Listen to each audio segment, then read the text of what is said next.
We are the anchors of Queer News Tonight, and this evening we discuss the queer headlines. Our Fund Foundation acquires a permanent Wilton Manors headquarters, creating a collaborative philanthropic hub and symbol of LGBTQ+ resilience, visibility, stability, and community empowerment. Far-right figure Nick Fuentes rejects sexually rumored on Piers Morgan's show while reaffirming misogynist beliefs, controversial Hitler praise, and anti-LGBTQ rhetoric. Pornhub reports major 2025 increases in trans, femboy, and LGBTQ+ searches, signaling cultural shifts despite intensifying global anti-trans sentiment. A critique of conservative figures exploiting personal failures as political controversy, especially by targeting transgender people, replacing accountability with manufactured victimhood. A major Texas redistricting pits Colin Allred against incumbent Julie Johnson, triggering a high-stakes Democratic primary with strong LGBTQ+ backing for Johnson. All this important LGBTQ+ news and more this evening on Queer News Tonight.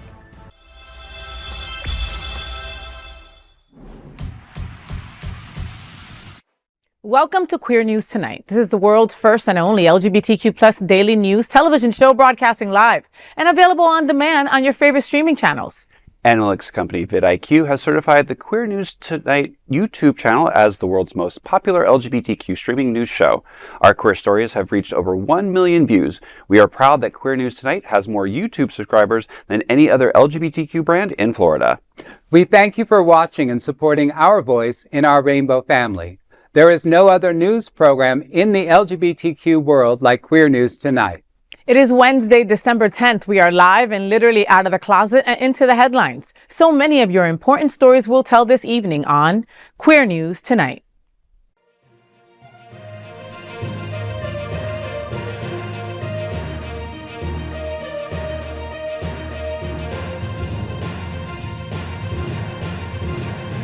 You're watching Queer News Tonight, the world's first daily LGBTQ evening news show. Welcome to the world's most important LGBTQ+ evening news show. Hotspots Magazine Happening Out Television Network is a nonprofit 501c3 media company in the same model as PBS and NPR, but created for the LGBTQ community. Our nonprofit mission is to support the 11 pillars of our community. We want to inform and educate the key issues of lesbian, trans, Latino, Black, healthcare, seniors, students, faith, social justice, business, and queer culture. Help us support our diverse community. We are part of one of the largest LGBTQ nonprofit media companies in America, Hotspots Magazine and Happening Out Television Network. In 2025, our magazine is celebrating 40 years of the LGBTQ experience, and Queer News Tonight is celebrating our 5th anniversary with more than 11,000 LGBTQ television stories. We are presenting South Florida's major LGBTQ events, including Pride Fort Lauderdale, Stonewall Pride, and Pride Fete. Our magazine, events, television news, talk, and entertainment shows support our mission to educate the LGBTQ and broader community. In 2025, more than 100 community leaders will sit at this very table and share their voice as our anchors. Together, we host this show to support the LGBTQ+ community. Let's meet this evening's anchors at Queer News Tonight. Let's welcome back to the table anchor Rex Rogosch, or you could call him Mr. Scandals. Yes, you can. Rex is a visionary designer with over 30 years of experience in product design, interior design, and architecture. Also known in the drag community as International Lords. Rex recently returned to performing, which we're all so happy about. As president and co-founder of Lantera, he champions mental health awareness through vibrant, inclusive events. So Rex, one of these incredible events is coming up. Santa Sip and Strut 2025 brings holiday magic to Wilton Manors December 14th. Tell us what's happening out. Absolutely, Faye. On December 14th, the lively streets of Wilton Manors transforms into a festive runway for Lantera's Santa Sip and Strut at Lit, running from 2 to 11:30 p.m. approximately. Guests don their boldest holiday looks as they sip, strut, and spread cheer while collecting toys for Undercover Santa. The crawl starts at Lit Bar from 2 to 4, Spencer's Corner Bar from 4 to 5, Gym Bar, and the Pub from 5 to 6 with a costume contest at the Pub, and Hunters from 6 to close. You can get VIP passes, which unlock private which unlock exclusive perks throughout the route. For more details, please visit Lantera FL on Instagram. So we are super excited. We have taken over this bar crawl a couple years ago. I was going to ask you, how long have you been doing this now? So this is our second year doing the Santa Sip and Strut, and we've kept it as a toy drive for Undercover Santa, which is also another very important organization within our community. But we've also introduced this VIP band, which allows you to get special perks at all the different bars as you're crawling. So the $20 band will get you all the perks, but it also, if you bring a toy that's worth at least $20, you get the band for free. Ooh, I like. Yes, so we're doing that this year. And also, we use this opportunity to give out our grant checks to our recipients. So we're also adding an additional recipient this year at the Santa Sip Strut to give a grant check to. Well, let's say this, okay? I saw all the pictures of this last year, and I loved all the costumes, and I am not missing it this year for nothing, okay? That's number one. Number two, the bracelet. I love the perks. Okay. So understand that you wear this bracelet and they know that you are a VVVIP, right? Yep. So then you go over to Spencer's, for example, and they'll go, oh, you have the bracelet. You get 2 for 1. You know what I mean? Like, it'll be perks like that, or you'll get a swag bag, or you'll get a handkerchief. Like it's good to get this band to get these additional perks. I love that. Absolutely. I love that. Yeah, no, it's fun. And it's the one event I can say, come wearing your bells. Ding-a-ling-a-ling-a-ling-a-ling-a-ling. It sounds like a treasure hunt almost, going through like all the local bars, and why not connect with our local establishments, and Hunters is always such a supportive of like the nonprofits. All of them are. So it's really a great, and the toys are going to a nonprofit. Undercover. So it's Undercover Santa. So if you know our chief of police, Bill Schultz, yes, he founded this incredible organization after he stumbled upon a family in need during Christmas, and he thought that he would take it upon himself and start Undercover Santa and do a couple of events and collab with incredible organizations like Rex's, and then they give out all these incredible gifts and gift cards to families in need. In just harder hit parts of Fort Lauderdale. It's so great that our community gives back to, especially the youth. The chorus does the same thing too with the bear drive. We do a holiday bear drive. We collect all teddy bears for the children that are sick in the hospital and stuff. So it's good to see more organizations like that are LGBT doing this type of thing, because the youth need to be supported too, no matter what. No matter what. And it's a beautiful thing that it's LGBTQ that are supporting the youth. Don't miss this event. All right, it's super fun. And then if you miss it at Lit, then run to the next bar and meet that. It's because I can't explain to you. It fills you with joy to see a gaggle of gays running through Wilton, all dressed like the Grinch, Santa, sexy elves, only wearing bells. I saw a guy last year, all he had on was tinsel. Oh Lord! And but he looked phenomenal. He probably won the contest. You know what I mean? So you've got to go and do this. It's a lot of fun, and at the end of the day, it's for an incredible organization led by this beautiful human here. So make sure you go and check it out and have a good fun. All right? Absolutely. Yay! I'll expect to see you there with bells on. Yay! Ding-a-ling-a-ling-a-ling. Queer News Tonight looks forward to seeing you at Santa Sip and Strut 2025 on December 14th. Let's welcome anchor Edward Otto Zielke, an accomplished brand influencer and marketing leader with a dynamic background in financial services and travel marketing. Edward currently serves as the Director of Marketing and Sponsorship for the world famous Gay Men's Chorus of South Florida. Every time. He also serves on the Gala Chorus's Communications Committee. Edward, Tropical Waves Sing in Exultation brings global holiday harmony to Fort Lauderdale on December 16th. Tell me what's happening out. Thanks, Faye. On December 16th, the Gay Men's Chorus of South Florida's premier vocal ensemble, Tropical Wave, presents its holiday concert, Sing in Exultation, at the United Church of Christ in Fort Lauderdale. Running from 7 to 9 p.m. with a VIP event beginning at 6 p.m., the event celebrates global traditions through selections such as Matunda ya Kwanzaa, the spiritual Children Go Where I Send Thee, cherished carols including Angels We Have Heard on High, and the Jewish-themed Light the Legend. Led by assistant conductor Anthony Cabrera with accompanist Darren Matias, the concert honors culture, community, and unity. Ticket purchase and further details are available at gmcsf.org. This is such a great vehicle for our vocal ensemble. There's about 20 of people in our chorus, roughly, and they go through the communities. You know, they go into the Miami-Dade area, they go up to West Palm, and they go into local areas and perform for people that possibly can't come to our main stage concerts. And so this is just another part of access for us, and that way people can get to hear our music. A lot of the music they'll be hearing from some of our songs we performed last night at our holiday sleigh ride. Incredible. So, and of course, both of you were there. Yes. So I'm so thrilled that I have a whole panel that actually got to see that concert last night. Oh my goodness. Listen, Tropical Wave blew me away. Again, the choir was incredible, right? There is no topping the choir. Gabe, you're incredible.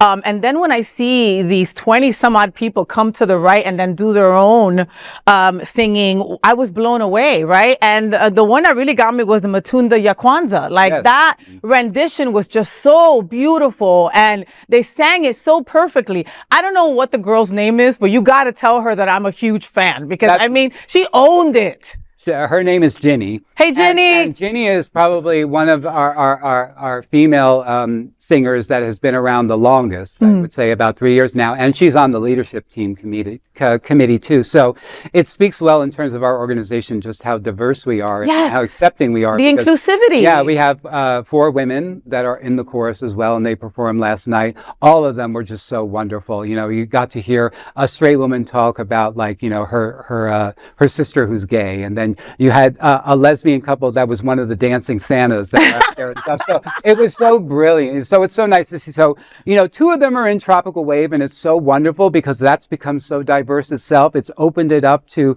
you know, doing these type of music, you know, for Kwanzaa and stuff. And it was so great last night. I didn't even get to hear all of the drums and the percussions that were with that. Yes. It was so beautiful. So it's going to definitely translate next week. So please go get your tickets for this. Go and support this group, because this is so important for them, because they work so hard. Can you get the tickets at gmcsf.org? Yes, you can. Okay, and can we talk about United Church of Christ real quick? Yes, okay, because they really are making a staple of themselves. I've been hearing about this little church, like in little rumors, right? And then I sent a friend to do reconnaissance, right? And she went to their Sunday service, and there was like 250 people there. Yes. So it's, you know, lots of our community there as well, you know, and I know that the minister is Aaron, right? Yes. So Aaron actually was a pastor. I would say he's relatively new there. Okay. I would say about 2 years there. He came from Coral Gables, and he was running an LGBTQ friendly church down there. So he moved up here, and he's more active. So I think people are more in tune with him because, you know, he's about in his early 40s, I would think. And he's just young, and he's got new ideas. And I think he's just opened his doors, you know, kind of like how Sunshine Cathedral is for us. Yes, you know? yes. So, you know, again, it's just another, he's saying, you know, I have this space, you know, we would love for you guys to perform. And so not only are we raising money for Tropical Wave, but we're also raising money for the church as well. So it's a good community effort. And again, one last thing, and the ticket prices are so modest. Yes. Like, it's fantastic during a time of year like this, where it's just everything, your money's being pulled in so many different directions, yet you still want to be part of something that really defines Christmas and the holidays. And, you know, and not just Christmas, you know, Hanukkah, Kwanzaa, everything. You want to go to more of these things, but you can't afford the $150 ticket. It's you know, true. How much is it to go to this show? So we have 2 different price ranges. The general admission is $25. Oh, come on. That's awesome. And then there's a VIP. If you want to do that, there's a full reception that's $45. Well, you know, but I want VIP. The good thing about our organization is that, you know, we have a lot of subsidized groups that do come. You know, we hosted a few last night too. So, you know, if there are groups that want to come to our concerts and stuff, you know, that work within the nonprofits or that deal, you know, that have clients, you know, that we will work with them, you know, get them tickets. And we have donors that, you know, will fund that. I love that. So like we did last night too. So definitely don't let it, you know, stop people from coming. You know, we can find ways to get people to come to our concerts. I love that. And trust me, their concerts are top notch, and you will leave there filled with some kind of joy, right? And then it wears off and you're exhausted and you're like, what happened, right? What happened to my voice? So amazing. Hoarse right now. Queer News Tonight looks forward to seeing you all at the Global Holiday Harmony on December 16th. And of course, let's welcome tonight's lead anchor, FayWhat. What? She is a legendary events host, television and radio personality, and the host of Hotspots Happening Out's The FayWhat Show. Faye, My Hollywood Pride crowns its first queen and king on December 16th. Tell me, what's happening out? Well, My Hollywood Pride is set to light up Aquaplex Fort Lauderdale on December 16th from 7 to 10 with its first ever Queen and King pageant, hosted by the incredible Velvet Lenore. The event brings a night of show-stopping performances, fierce competition, and community pride, honoring the beautiful Miss Athena Dion and the gorgeous Raul Griffith. The pageant will feature contestants battling for the crown and over a $5,000 in prizes. Held at 1421 East Oakland Park Boulevard, this celebration kicks off the Out and Proud 5 Years Young festivities. Details are available at myhollywoodpride.com. So My Hollywood Pride will be at the end of the month in January, and it is like the first Pride of the year, and we kick it off right here in South Florida. And now more than ever, prides are more important, to show who we are, to show our strength in numbers, etc. And My Hollywood Pride is one of my favorite prides. I mean, I swear, I get to host the stage with Craig Stevens, who I adore, who is such a cutie to look at. Yeah. And this year they're doing something different. They want a Mr. and a Miss. They want a king and queen, My Hollywood Pride. And why not? Absolutely. You know what I mean? Absolutely. I love that visibility of our community. And so, they gave Raul and Athena the honorary first 2025, which again, you didn't have to give them honorary nothing because they deserve every moment of that. Right. You know what I mean? Like they walk pageant. You know what I mean? Like they live their lives looking impeccable and always representing who they are to the fullest. True. I have never seen Raul look bad. Ever. Like even after like a crazy weekend at Urge and White Party and this and that and the rest, and he still looks beautiful and flawless. And Athena too. I kind of hate both of them now that I'm thinking about that. No, but the pageant's going to be incredible. It's going to be at Aquaplex December 16th, like we said. A bunch of prizes hosted by Velvet, and it's going to be a whole lot of fun. And we're in community. Like I said before, the more that we're able to elevate our own, the better. We've been pulled in so many different directions, and it's hard to watch the news sometimes. So when we come together and we're in a safe space, it feels wonderful. And you also get a chance to congratulate beautiful Athena Dion because she was just announced as being part of season 18 RuPaul's Drag Race, which is such a huge honor for our community. I mean, just because we know how hard she's worked. She applied 13 times. 13 times! I'm not surprised. Yeah. That's a hard show to get on. Yes. But like you and I have both said previously, it's taken 12 or 13 years just to see Florida Queens. Yep. So now that we're seeing them now, it's wonderful. Yes. But this event sounds absolutely fantastic. I love Raul. He's so wonderful, charismatic. We had a wonderful time at the task force with Tropical Wave performing there as well. So that was fantastic. And Athena, I got to meet over at the Chic and Unique Ball. So yes. She's wonderful too. So I wish her the best of luck. Well, this also gives local talent a platform because being a title holder myself, you get a chance to be part of something. And it also gives you a chance to be in front of people that you might not have been able to, be in front of, and people get to see who you are, and you really get to speak truth. So it's really great that they've decided to put a king and queen to their pride and give local entertainers a platform in which to thrive. Yeah, so it's you get amazing. to walk around for a year and say, I am Mr. or Miss, My Hollywood Pride. Absolutely. That's a beautiful thing. It's huge. It's huge. And Queer News Tonight looks forward to seeing you at My Hollywood Pride on December 16th. I'm FayWhat, and let's queer up South Florida and Florida.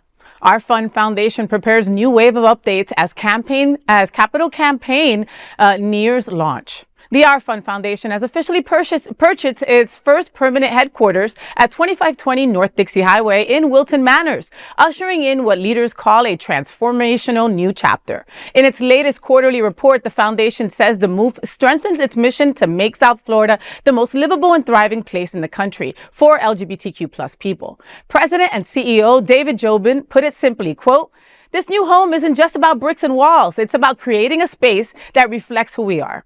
This building gives us the stability to plan boldly and the visibility to inspire others to join us," end quote. At 2,200 square feet, the new building will serve as a center for philanthropy, a hub for nonprofit collaboration, and a highly visible symbol of LGBTQ strength along one of Broward County's busiest corridors. As the executive director of our fund told Hotspots Happening Out's Al Ferguson, quote, "Let's be honest, the world we're watching right now is increasingly hostile to LGBTQ people. Not every community has something like the Our Fund Foundation, and that's why we're doubling down here. Our new Wilton Wilton Manors headquarters isn't just office space, it's a home base where our community can show up, be together, and make things happen. End quote. I was writing a list of all the people that I know that our fund has helped. And I ended up writing so many that I would waste too much time telling you. I mean, from Sunserve to Lesbian Thespians to Trans Inclusive Group to Skirt to the Pride Center to Unity Coalition. I can go on and on. The organization, Gay Men's Chorus of South Florida, our fund, and David Jobin has been there to help all these organizations. I think it was like maybe less than a year ago when drastic changes came and budget cuts started cutting everything. Yeah. Mostly the arts, mostly theater, mostly Gay Men's Chorus kind of stuff. Right. And our foundation came in and said, this is not going to happen. Let me figure out what we can do. Let's allocate some money to the organizations that need it the most, and they started writing checks. I mean, like, this is what they do over there. And so I, for one, was kind of surprised that they didn't have their own space already, Yeah. But again, sometimes you take care of others and you don't take care of you. 100%. And that's what I felt happened there over at our fund. So congratulations on the new office space. It's not just office space. It's a freaking statement, at a time when the world and we need something like this to look at and go, yes, we're doing what we need to do. Let's keep on fighting. I mean, they're proof of, when the government fails us, grassroots helps us. Yes. Mm-hmm. And you're right. You take care of others before you take care of yourself. So now they're putting themselves first for 5 seconds, and making a stand. They're showing that they're not going anywhere. Yeah. And so that way they can keep, the good work going. Same thing. I can't quantify so many. I've sat down and talked with them, and they're always opening. I called them and said, "Hey, I'd like to talk to you. Being a new organization, let's talk." And they opened their doors and said, "Let's talk." And we, laid a plan, and I said, "Thank you. I'll see you later."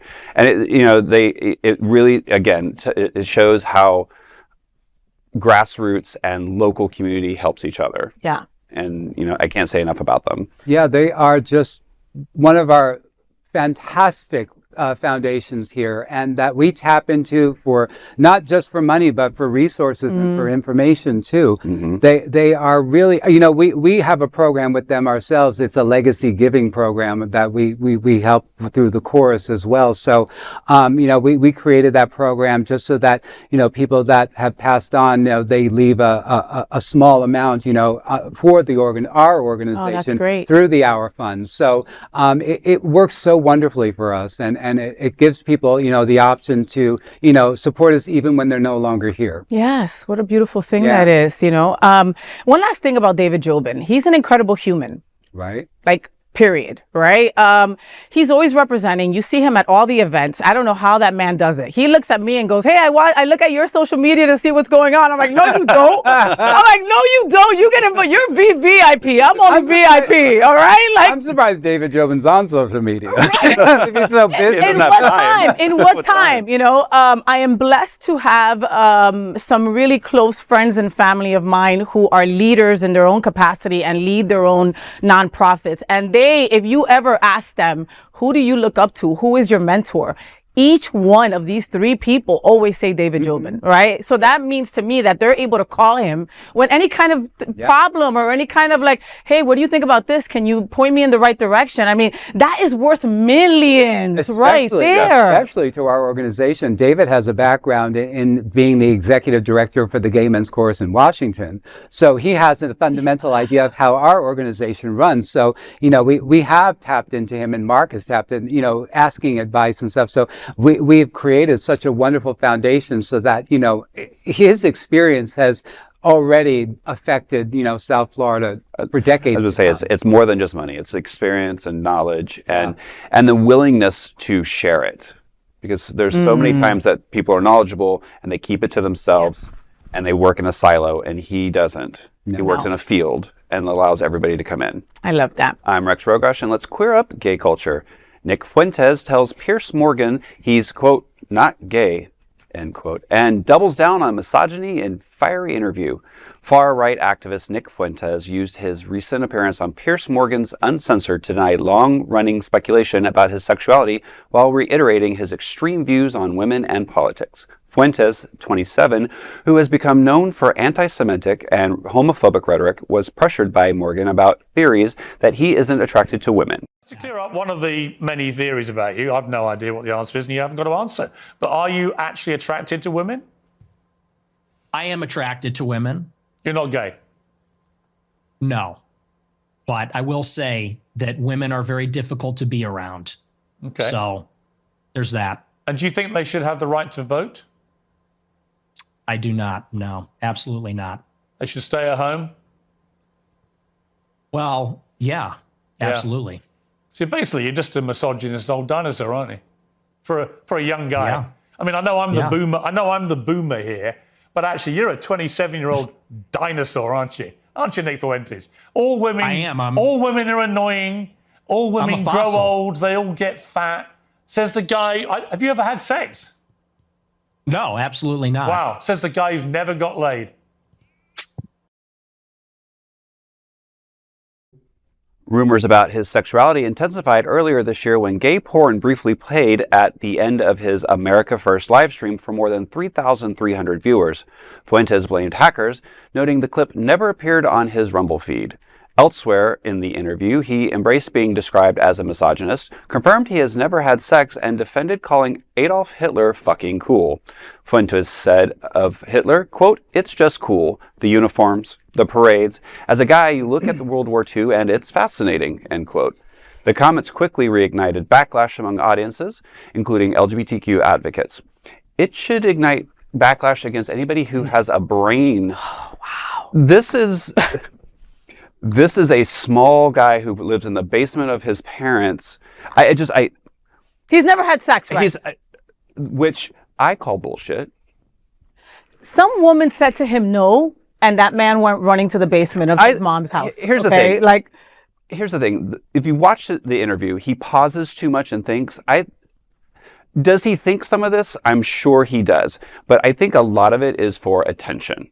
Of course, For sure, it's for shock value. 100%. For shock value. He's looking for a claim to fame. He wants to be a Correct. Charlie Kirk, for crying out loud. He wants Charlie Kirk's followers. Yeah. Correct. Exactly. Right? So that's basically it. I mean, look, Nick Fuentes denying he's gay is honestly the least shocking part of this interview, to be completely honest.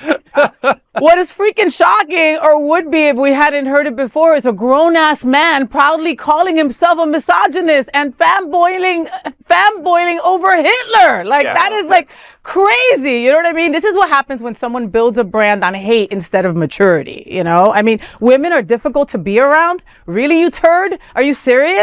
Did he have a mother, or did he have parents, or did he? Like I said, he lives in their parents' basement. This is what I don't understand. Roll under the bridge. I mean, wow. I honestly find it hard to believe anything that he's saying. I really do feel that a lot of it is for the shock value, for the attention, and because we all know right now, unfortunately, hate gets the attention. Oh, for sure. And so he can say one thing, and then you got all those other, closeted, basement-seeking, video game playing trolls. Yeah. Out there going, "Oh, he's my hero," and then he gets, unfortunately, then picked up by people like Piers. He has no life. He has no life, and we're giving him this is time. his claim to fame. We're giving him he's just time. Spout out garbage. Correct. Mm-hmm. And it is. And that's Why it should is. we even give him a platform? Agreed. All right, we're done with him then. I'm Edward Otto Zielke, and let's queer up gay culture. Pornhub reports surge in trans and femboy searches as anti-trans hostility grows. Pornhub's New Year in Review shows a sharp rise in global demand for trans and femboy content, even as anti-trans sentiment intensifies worldwide. The platform reports that 2025 has been a standout year for LGBTQ+ categories, with lesbian ranking as its top search. Terms like lesbian scissoring rose 79%, lesbian MILF jumped 129%, and lesbian strap-on increased 62%. Wow. Trans-led content saw unprecedented momentum, becoming the site's second most viewed category. Femboy entered the world's top 10 search terms and ranked first among Pornhub's gay visitors, with spikes in searches for cute femboy by 79%, sexy femboy by 93%, and femboy hentai by 64%. Interest in trans threesome grew 67%, while trans amateur climbed 49%. Searches for queer and bisexual rose 132 and 88%, respectively. Trans Pornhub brand ambassador Natasha Dreams calls the shift groundbreaking. Quote, "What's happening in 2025 is more than just an increase in views. It's a cultural shift. Audiences and the industry are evolving together," end quote. These viewing trends contrast sharply with rising anti-trans hostility. Well, isn't it amazing? You know, it's kind of like everybody's, worrying about the trans people. And here we are on Pornhub all looking it up and getting it off on it. Right? It's so wild. How many of them are Republican and at the convention? Well, true, but this is a worldwide survey, so obviously we're not centering on a particular country or anything like that. But it speaks to volumes of people that are looking to explore their sexuality and just expand upon that, within their own business. So who's it hurting? Well, in other, traveling globally, and you go to other countries where like pornography is illegal or it's not readily available, in magazine form and print form. They've had statistics where, places like Pornhub are very well watched. And so when you're seeing that now here in the United States as well, right, we're having this kind of swing where, sexual exploitation and pornography and stuff is now kind of taboo. Right. It doesn't surprise me that you're seeing more people getting on their phones and getting on their tablets and hopping on their VPN and searching out for these things. Yeah. I think there's also a lot of curiosity as well, because now there's a lot of those terms that were just mentioned are terms that are now becoming more popular and more talked about in our culture. Mm-hmm. And so people are like, oh, I've never heard that term before. So I think there's also a general curiosity. But it doesn't surprise me, right? I mean, porn has been there since the dawn of Adam and Eve. So, and we'll figure it out, and we'll figure out any means to see it. You know what I mean? Because like here in Florida, where Pornhub was blocked, everybody has a VPN. Everybody shared it. Everybody said, "Go get the shark one. Go get this one." I mean, like this. I mean, I was like, nobody was crying over not being able to see Pornhub because everybody was figuring out a way to see it. But like you boys were like, kind of like talking about. I mean, the same people that are screaming about trans folks are the ones watching them in record numbers. 100%. Pornhub is reporting these skyrocketing interest in trans and femboy content, a cultural shift driven by curiosity, attraction, and visibility. Like Rex said, you're seeing these terms and you're gonna go seek them out, and then all of a sudden they make you feel a certain kind of way, and you're like, let me revisit that one. You know what I mean? So it's like in real life, in public, right? The fascination is no way. We're not even going to tell you that we're okay with you, right? But in private, I'm getting off on you. I'm wondering if they're making that connection that, maybe trans is such a hot word for so many people that we're now changing the word or, calling things like femboy and stuff just to skirt under that. Or maybe, I don't know, but it's just very interesting to me that we're seeing a rise in all of these things that could possibly, be interpreted as, going, very, what's the word? Well, you also have like a lot of sexually fluid people, or I've known what was predominantly straight couples, and the husband was being pegged by the wife. Yeah. So you do have a lot of that too. So I mean, yes, we have a lot of cultural shifts, but I think some of this is because so much stuff is being pushed back into the closet. So many people are being pushed back in the closet that we're seeking out different ways. Well, how about the lesbian? Like the lesbian topics were super skyrocketing when that's always been like a safe space, right? Like, like gays and girls, everybody in between will go, oh, let me look at the threesomes, or let me look at the girl on girl, because that's like, Maybe it's the straight man. I mean, well, I think that's probably the rise in it. I would think is like the straight male that's looking at that, and figuring that that's, something that they like. So I think that we are seeing a rise in that just for that reason. But I mean, again, and one last thing, if this helps educate anybody, then I'm all for it. You know what I mean? Like, because again, at the end of the day, these stupid people are the ones hating us because they don't understand our world. They don't understand how we live. They don't understand that we are free to love who we want. And if sexually something feels good, we're going to do it. And they want to be like us. You know what I mean? Like, And They're we so should all repressed. we should all just do our own independent research and just go on to Pornhub. Everybody go home and go on to Pornhub and just look at. Sorry, this let me topic get on my and just, VPN right now. I don't if know what they you're aren't talking so about. bad, right? I mean, let's just take a look at it, shall we? Oh, I look at it every evening, baby. Don't worry. I'm FayWhat, and let's queer up the USA view. How conservatives turn personal failures into public outrage again. A new op-ed by the advocates Raine Adamsetsky draws a sharp line between accountability and the conservative movement's growing tendency to turn personal failures into national controversy, especially when transgender people can be blamed. Adamsetsky begins with a memory many viewers may share, growing up with parents who valued education. As she writes, her mother told her, quote, "It's the one thing that can't be taken from you," end quote. And when Adamsetsky failed a class assignment, she says her mother didn't file a complaint with the school. She told her to do better. That personal responsibility standard, Adamsetsky argues, is at odds with today's conservative influencers. People who have built entire careers not on achievement, but on losing. Taking former collegiate swimmer Riley Gaines, who, as Adamsetsky notes, tied for 5th place in the 2022 NCAA event and has since risen to fame by attacking the transgender athlete she tied with, Leah Thomas. Adamsetsky writes, quote, "Never before has someone become so famous for coming in 5th place," end quote. Now, University of Oklahoma student Samantha Fulnecki is attempting a similar path. After receiving a failing grade on an essay labeling trans people demonic and claiming gender roles are biblically ordained, she filed a religious discrimination complaint. The instructor, Mel Kurth, who is trans, told her the work failed because, quote, "The paper does not answer the questions for this assignment, heavily uses personal ideology over empirical evidence, and is at times offensive," end quote. Despite this, the university sided with Fulnecki and placed Kurth on leave. And like Gaines, Fulnecki is now appearing across conservative media. Adamsetsky concludes that this pattern reflects a politics of entitlement, one that blames others rather than confronting failure head on. You know, this op-ed really nails it, okay? Conservative influencers have turned losing into a career path. Riley Gaines tied for 5th and became a star by attacking a trans woman. Now, this student who failed an assignment for not answering the question is on national TV crying discrimination. It's entitlement, masqueraded as activism, but it's entitlement. You know, this makes me think of a pageant, okay? I am truly honored and privileged to be asked to be a judge for various pageants, and I don't take it lightly, all right? I could know the person, I can have seen the person perform a million times, and I erase everything.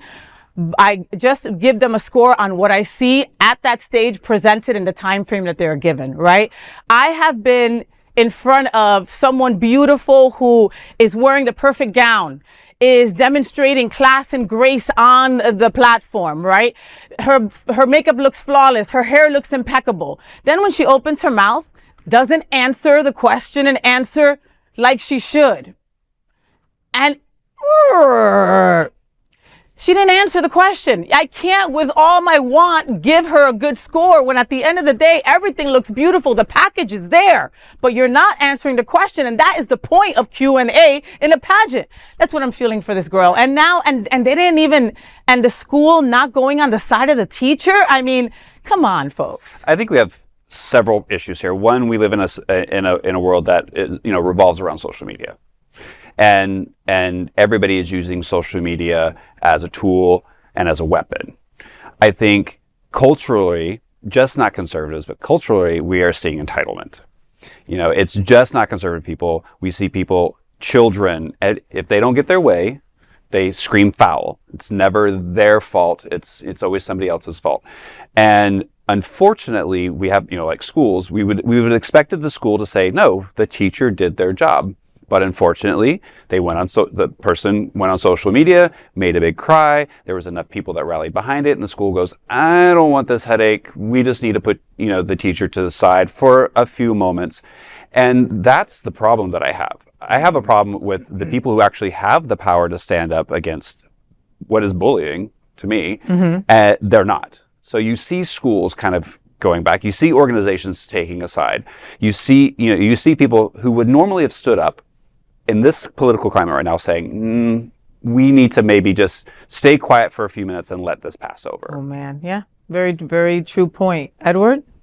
It's just sad because, I think about my own 18-year-old niece who's at the University of Alabama, and and what college life must be like for her in terms of going there and exploring and getting to meet new people. I'm hoping that she gets to meet new people and different people, because you can't just live in a glass or in a bubble. Let's just say, because I think a lot of these kids grow up in communities where everybody is the same and kind of feels like everybody does the same thing, and they all kind of sap from the same brain. They all believe in a certain ideology. Yeah. And so there's no room for like something different, like a teacher coming into a university and showing that, hey, I'm a person too, and I'm educated, and I'm here to educate all of you of what the world is like, and I would hope that my niece would have somebody like that inspiring her. Yeah. For those parents for that girl that's there, obviously they're advocating this for her, because she doesn't have the resources herself to do it. No. So, this is what it all goes to. Yeah. Well, and as a society, think about kids. I mean, I hate to say this, but we've coddled our kids now. Everybody gets a participation award. You can't give F's out anymore. I resonate. When I came home with a bad grade, my mom didn't blame the teacher. She's like, you didn't work hard enough. You didn't work hard enough. Studied. Did you ask the right questions? Did you study? What can we do to help? It wasn't the teacher's fault unless something blatantly was, askew with what a teacher might have commented. Yeah. And we don't do that anymore. Yeah. So again, this entitlement is, we're actually making our children entitled. And it's the fear of social media. And the fear of social media backlash from teachers who, are like, oh, I can't say anything because Karen's going to come in with her phone and bring her PTA squad behind them and, kick me out of the school. But this is what's happening. It's true. And now we're seeing it on even a bigger platform, because now you're having college students and other people doing it.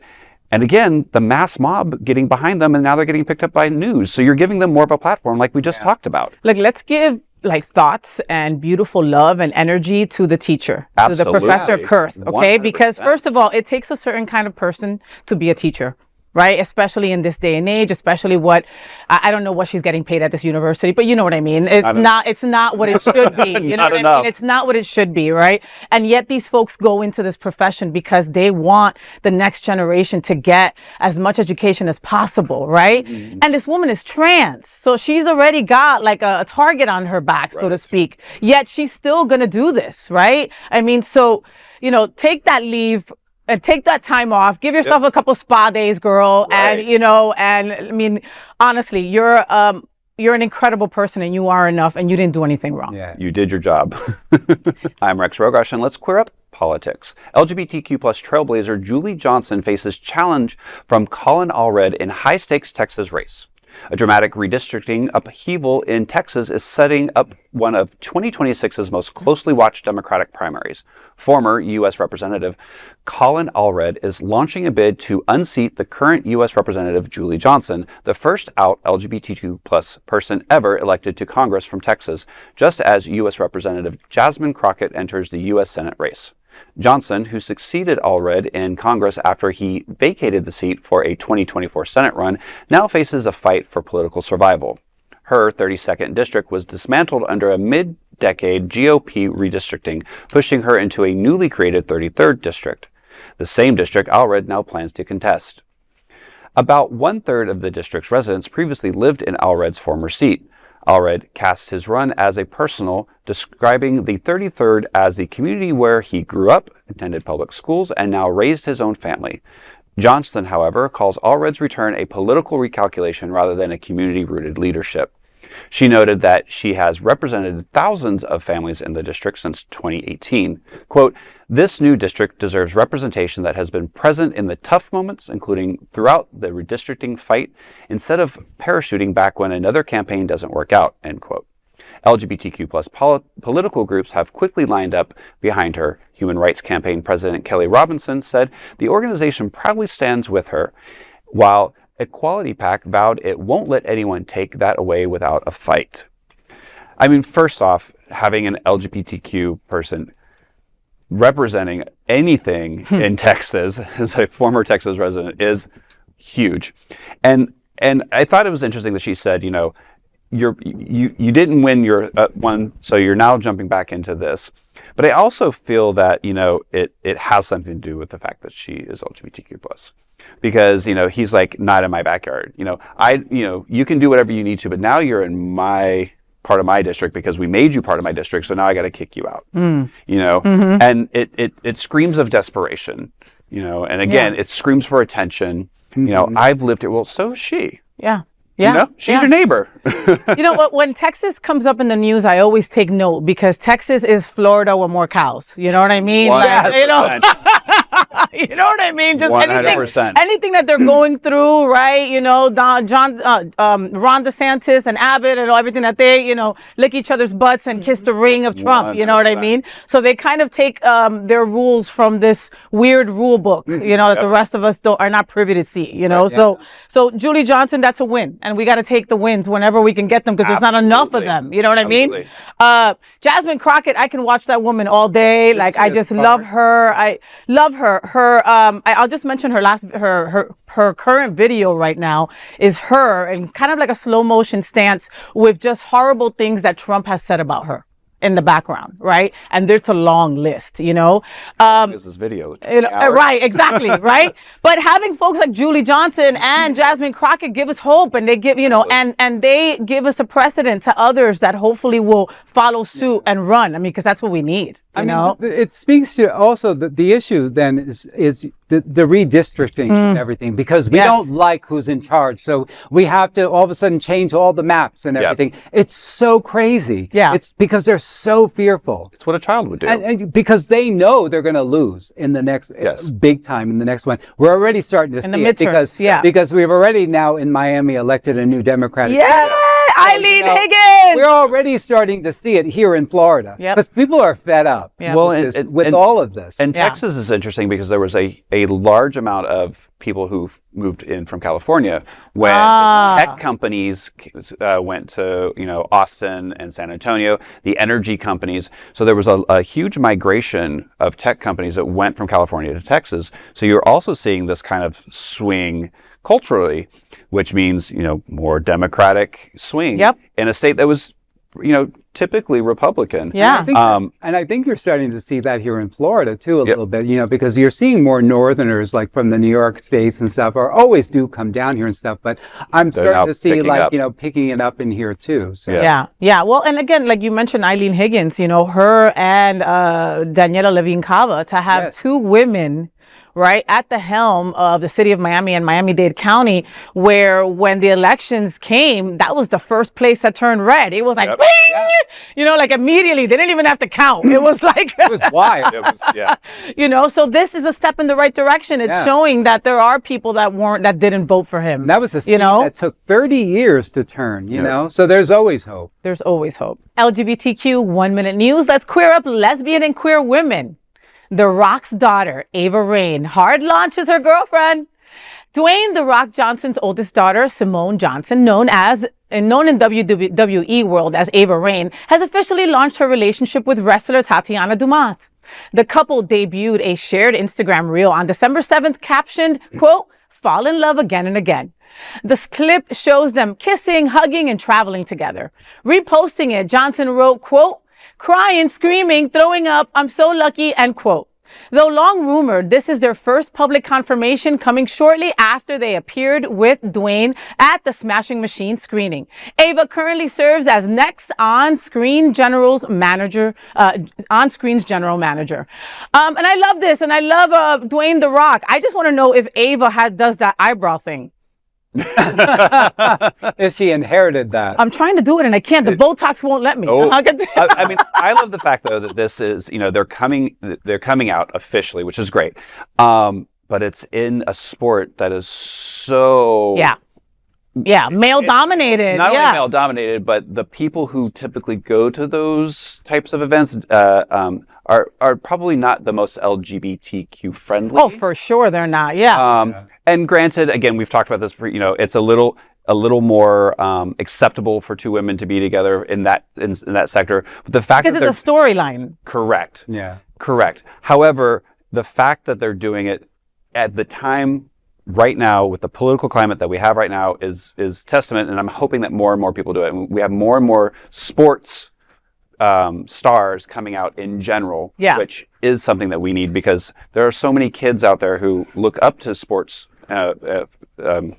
celebrities, and to know that there are people like them is huge. It's huge. It's huge. I just what is it? Miss McMahon is also part of the cabinet of Trump's world. You know what I mean? So I don't trust anything with WWE. I don't trust anything with MMA. I don't trust anything with NASCAR. When it's like a highly male dominated thing where it's not really a lot of space for women, I'm highly just worried. You know, and especially WWE, most of the women historically have been pinups. Like they were the butt of a joke, or they were a huge character of themselves. So not always flattering for women in WWE in general. I like the video, that showed really a real relationship blooming, and that's such a wonderful thing. I know I'm going to get in trouble at home when Andrew sees this, because he's been dying for me to do things like this with him too. So do one of those videos of you guys kissing and traveling and hugging and stuff and throwing sand at each other. I'll film it. Tell Andrew. LGBTQ 1 Minute News. Let's queer up gay culture. Did NHL feuds and Marvel fanfic fueled heated rivalry? Maybe. Is the hit gay hockey series Heated Rivalry based on a true story? Yes. Sorta. Adapted from Rachel Reed's novel, the show mirrors the fierce real-world rivalry of NHL stars Sidney Crosby and Alex Ovechkin, though minus the secret romance. Reed says, quote, "I never directly base my characters on any real people," end quote, but admits that Crosby-Ovechkin feud helped shape Shane and Ilya. She also drew on flashy European flares and stoic good boy captains. Fans suspect Marvel origins, too, after learning Reed once posted an early version as a Steve and Bucky AO3. Heated Rivalry drops news episodes on Fridays on HBO Max. I mean, I love a gay story, of course. I love hockey, because they're just beautiful men, and gay hockey players is even better.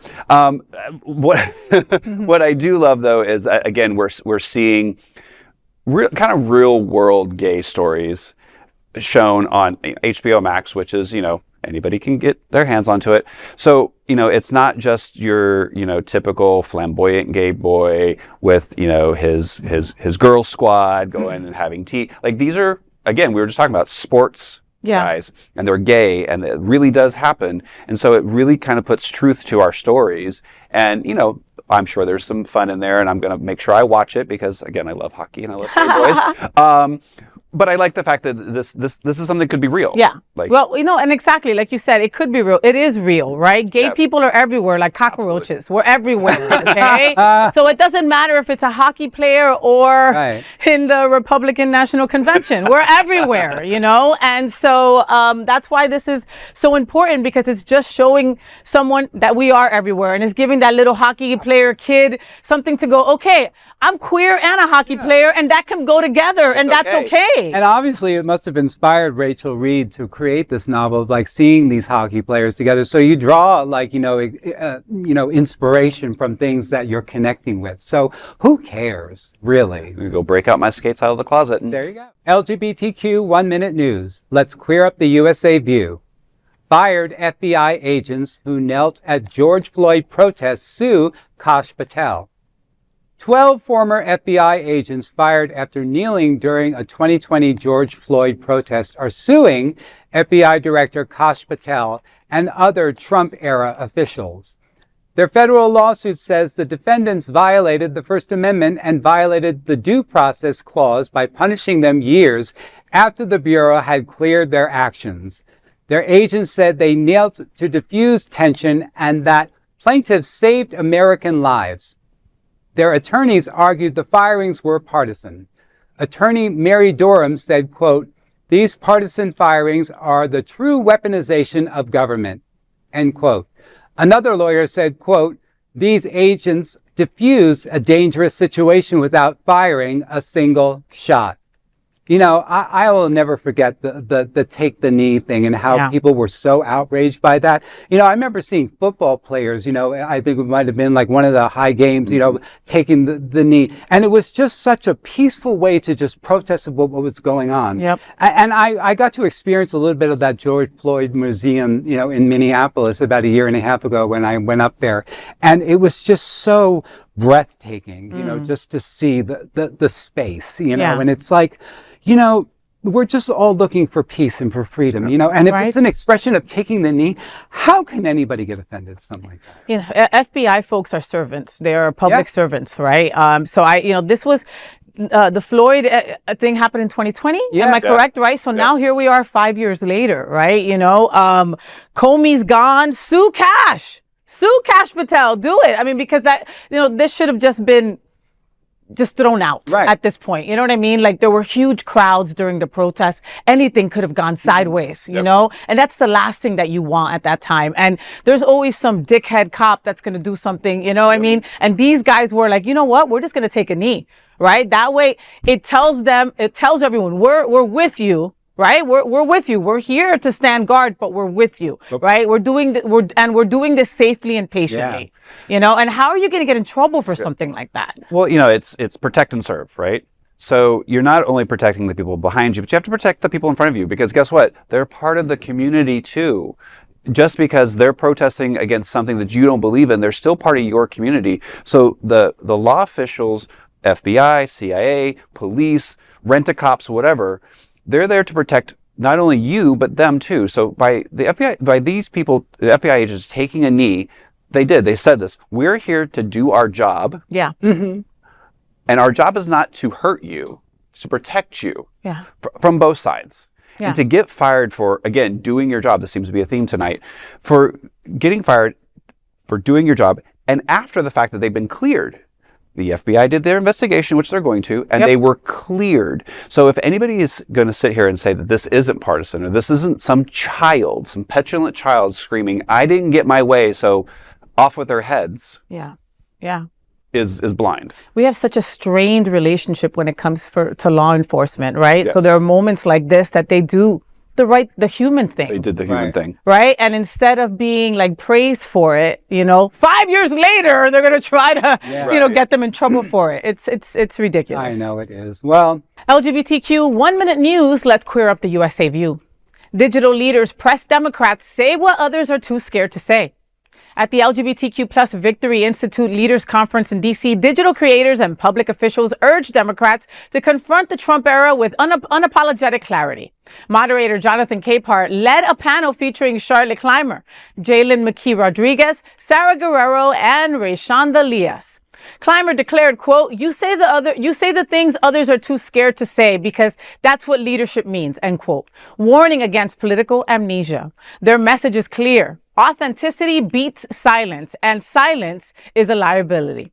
You know, if you remember this conference, this was a conference that gave Biden the Peace Award last week. I think it was last week or 2 weeks ago. You know what I mean? So these people are at the forefront of declaring, yes, this is what the state of the world is, but this is not the time to stay quiet. This is the time to speak your truth as loud and to as many people as possible. And I think that that's what they're getting, that's what they're putting outright. You know, to not be silent. I think that's true because, you know, that's where they've started it. You know, it's kind of like, you know, all boundaries are off. You know, we're just going to say what we feel in this moment, regardless of who we hurt. Who they hurt, yeah. Well, that's what we were talking about earlier is like, I mean, you have people who are in power, right? So you need to say what needs to be said, regardless of what you think the outcome is going to be. Because if you sit there and wait till you say something or you say something, and we're all doing that, then nothing ever gets said. So, and then once one person says it, that gives everybody else the, you know, okay to do it. But that's the problem. You have people in power who are not saying anything because they're afraid they're either going to get kicked out of power, the child in office is going to throw a book at them, which, you know, it doesn't matter what they say. He's going to throw the book at them anyway. So say what you want to say. Yeah, but it's hard because, again, like our last story, right, when we have a teacher who is not being like even thought of by her administration, and there's you know, and something comes up and they're siding with the student. I mean, that's why people don't scream out loud and proud, you know. And this is exactly what Trump has emulated to us. You know, it's like when he doesn't agree with something, or if it's something, it's all negative, and it's like, you know, it's nothing. And so, yeah, of course, we're seeing everybody starting to have their own opinions that way. People are starting to act like him. What did they call it? Something amnesia. What did they call it in the story? Political amnesia. Political amnesia. I can see that. You know, I mean, like, we're so stunned by so much that we forget what was the first awful thing that was said or done. Or we just become numb to it. LGBTQ 1 Minute News. Let's queer up gay culture. Pornhub Gay reveals 2025's most watched stars. Pornhub has dropped its annual data recap, and for LGBTQ US viewers, there's a shakeup at the top. Malik Delgady has been dethroned as Pornhub Gay's most viewed porn star in 2025. The new number one is Tyler Wu, followed by Delgady in second and Sandro Jenner in third. Rounding out the top 10 are Raheem Shabazz, Jacob Ethan Dale, LeGrand Wolf, Honey Paint, Yummy Prince, Dante Cole, and Matwunk. With big climbs, surprise drops, and fresh faces, Pornhub's list highlights who's defined gay adult entertainment in 2025. I mean, I think this is just, it's fun.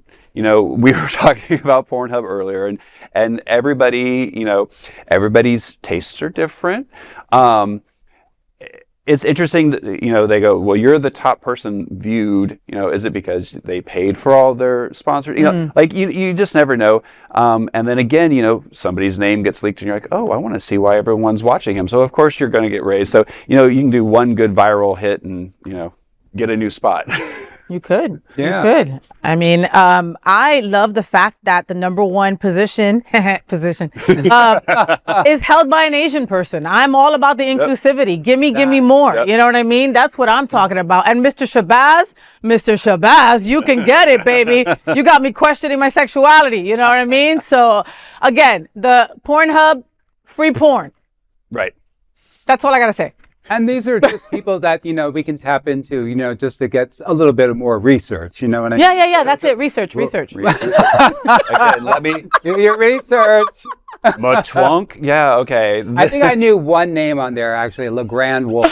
When I saw his face, I said, oh, yeah, I know who this one is. And Your yeah, I favorite can see bookmark? that. What? Your favorite bookmark? Well, no, just happened to know the face. As a nonprofit LGBTQ media organization, we would like to thank our viewers for supporting our mission to tell the stories of the queer community. We'd also like to thank the generous support of Jets Pizza. Jets is the LGBTQ community's most popular pizza in South Florida.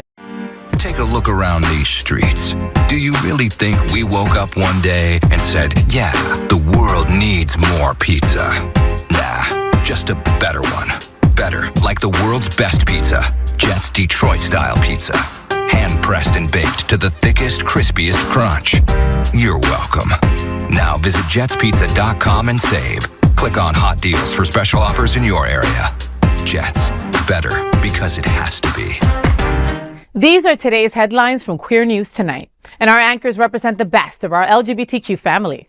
If our community is important to you, share this news with your friends and family. Don't forget to join the conversation on your favorite streaming platform. Queer News Tonight is the only live LGBTQ digital television show in the world that is out of the closet and into the headlines. We need your support. If our community is to grow and then thrive, we must tell our stories and bring them to the attention of the broader world. This is the only place in the world that tells these type of LGBTQ stories in motion and sound. That is the passion of Hotspots Magazine, Happening Out Television Network, and Queer News Tonight. I'm your lead anchor, FayWhat, and I thank you for joining us on behalf of my fellow LGBTQ anchors here at Queer News Tonight, including Rex Rogosch and Edward Otto Zielke. We'll see you daily at 8 p.m. to our LGBTQ+ world. We wish you a good night. Good night!